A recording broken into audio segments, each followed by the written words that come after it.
Meron ba kayong tirang kanin or leftover rice dyan?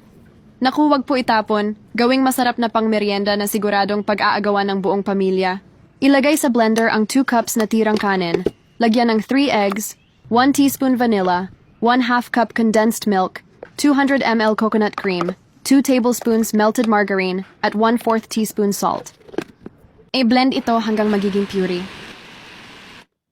I-transfer dito sa baking pan lined with parchment paper and greased with margarine. Takpan ng aluminum foil at steam ng 1 hour o hanggang ito ay maluto. I-check gamit ang stick. Kung hindi nabasa ang loob, ibig sabihin ay okay na ito. O di ba ang dali lang gawin? Magdagdag lang ng grated cheese dito sa ibabaw para mas lalo pang sumarap. O di ba? Unang tingin pa lang ay talagang nakakatakam. Kay sarap nitong pangmeryenda, siguradong sasadyain nyo ng magluto ng madaming kanin para may matira at makagawa kayo nito. Kaya wag lang puro fried rice sa leftover rice. Gawin ding masarap na rice cake minsan para di kayo maumay.